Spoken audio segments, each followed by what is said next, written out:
secepat mungkin diperbaiki ya, karena apa ini boleh kita andalkan di tanggap darurat.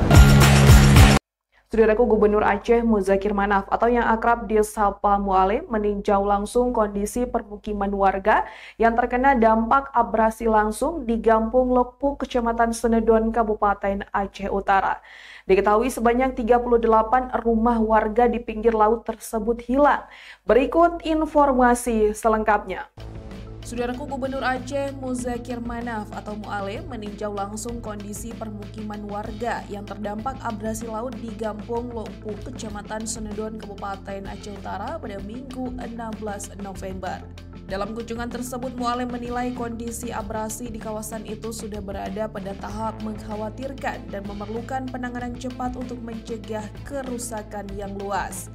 Ia menyatakan situasi di Lepuk bersifat darurat dan meminta agar langkah perbaikan dilakukan secepat mungkin. Pemerintah Aceh juga berencana memanggil tim anggaran pemerintah Aceh atau TAPA untuk menindaklanjuti penanganan abrasi agar dampaknya tidak semakin meluas.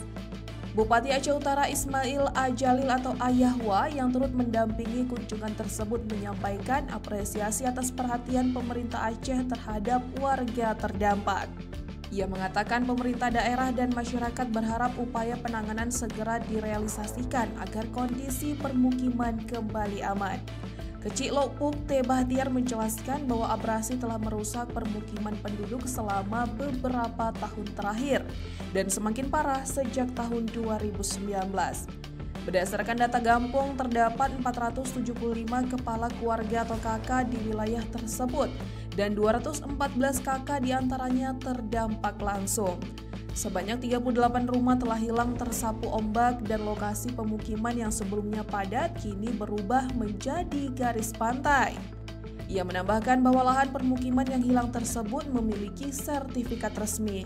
Bahtiar juga menyebut abrasi tidak hanya merusak rumah warga, namun juga infrastruktur dasar. Badan jalan utama Gampung telah amblas diterjang ombak, sementara air laut mulai masuk ke permukiman saat pasang purnama. Kondisi ini turut berdampak pada akses air bersih, sumur warga tak lagi dapat digunakan dan pasokan air PDAM tidak mengalir, meski jaringan pipa tersedia sejak tsunami. Pemerintah Gampung berharap penanganan darurat segera dilakukan, termasuk pembangunan pemecah gelombang serta relokasi sementara bagi warga yang kehilangan tempat tinggal. Mualim menyatakan bahwa pemerintah Aceh akan mengupayakan langkah mitigasi dan penanggulangan baik jangka pendek maupun jangka panjang. Ia menegaskan bahwa penanganan harus dilakukan dengan cepat untuk mencegah dampak yang lebih besar bagi masyarakat. Secepat mungkin diperbaiki ya, karena apa ini boleh kita andalkan di tanggap darurat. Ke perkampungan penduduk, jadi sumur yang biasa dipergunakan untuk mandi udah nggak bisa lagi dipergunakan. Pak Gubernur sudah menyatakan bahwa akan berusaha secepat mungkin sehingga masyarakat yang ada di Desa Lepuk aman.